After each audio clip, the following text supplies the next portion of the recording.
So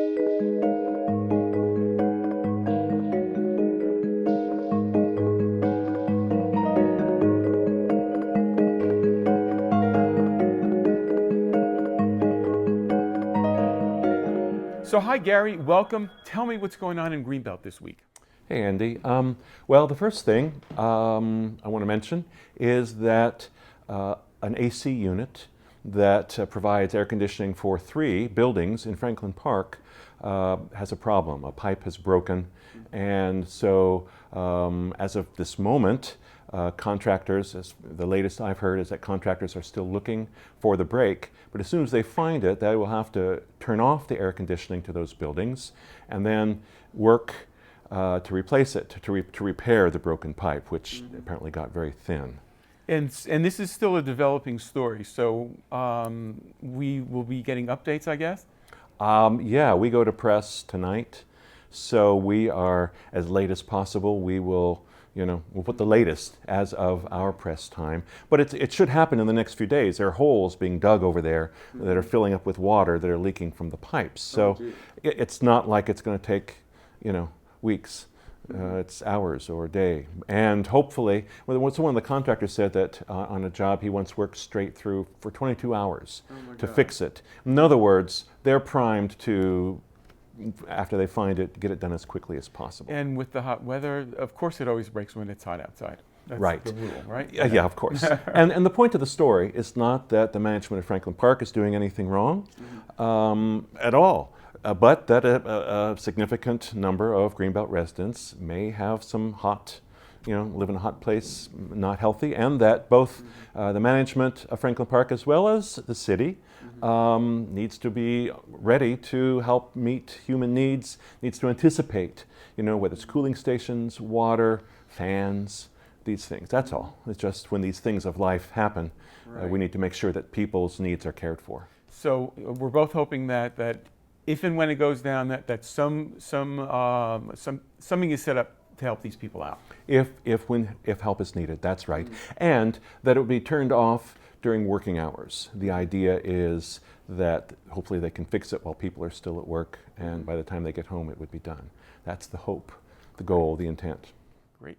We hope so. So I understand that there was an annual meeting of the Greenbelt Community Development Corporation. What happened? Well, so what they had a couple of presentations at the meeting. The first presentation was about Beltway Plaza redevelopment, and both Beltway Plaza owners and the people involved in that redevelopment simply presented the plan. And we've reported on that before. That's not new. We all know it's happening, and apparently it's in the final stages of the first phase planning, which is due to be submitted to Prince George's County officials, hopefully to be approved this fall, or that's the hope, the intent of the people on the working, with the project, and then the first phase would begin sometime after fall. Right, and having driven back there, you can see that it is a really huge unused space. I mean, no one parks back there. So while I guess we're hoping that the residents of Franklin Park are not negatively impacted by this, that the people who own that land need or want to do something with that vast space. Yes. And it's it's the whole space. It's not just the asphalt behind the mall, but the mall itself, area in front of the mall, and eventually down the road. There'll be things hopefully on the road. A sort of a green space down the middle of Greenbelt Road is part of the total plan. But yeah, that's, and I can't fault the people who are behind this, who are managing it, everybody from Beltway Plaza people to city to everyone involved. I think they're trying to get community input. So this Greenbelt Community Development Corporation, they're pressing they want to make sure that there's affordable senior housing as part of, because there'll be mixed use area. It won't be all retail, it won't be all stores. It'll be various sorts of apartments and whatnot.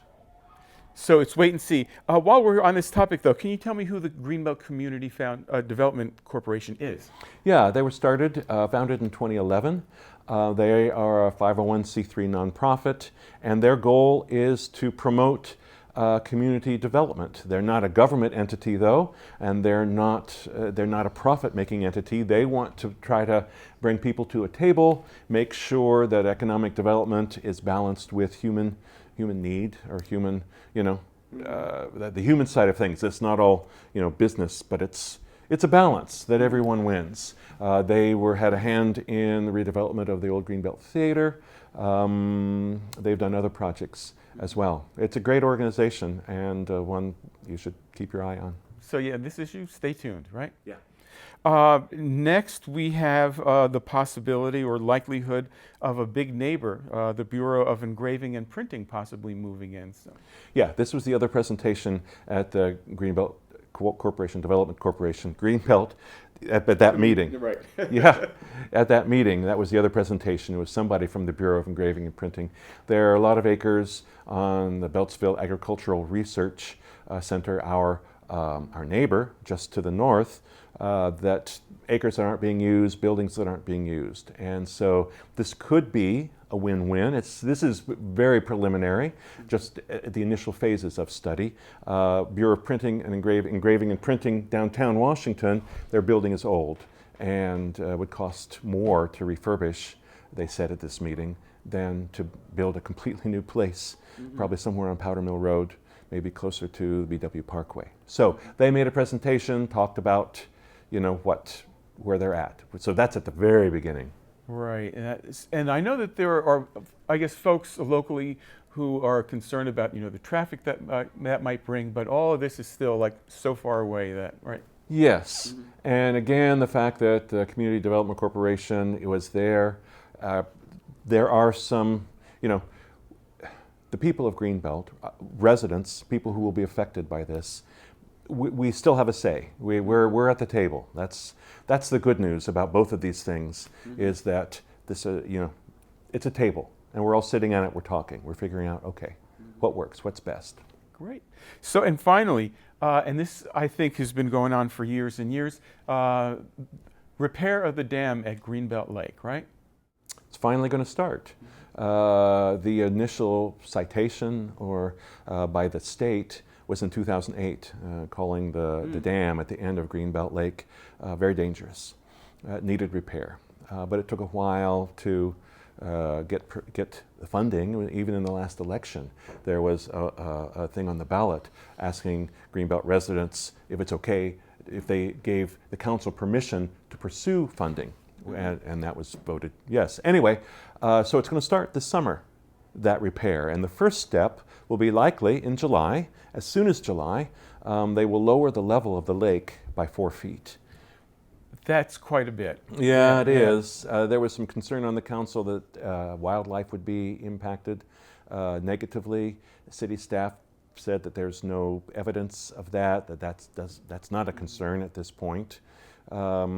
This work has to be done. They're going to try to do it, start in August, the actual work, and it'll go for 5 to 7 months. And do we know, will this impact our ability to use the path around the lake? I don't have that from the actual meeting. It's not in the article. Other things I've heard suggest that yes, you won't be able to cross at that point. So you're walking around Greenbelt Lake, might be a giant kind of a U. Because the path will be redone, the dam itself will be raised. They'll replace the filtration system. There's pipes that go through that will be replaced. The spillway will be repaired, and so all of that will kind of disrupt that crossing right there. Gary, thank you once again for updating us on everything that's going on in Greenbelt. Glad to do it.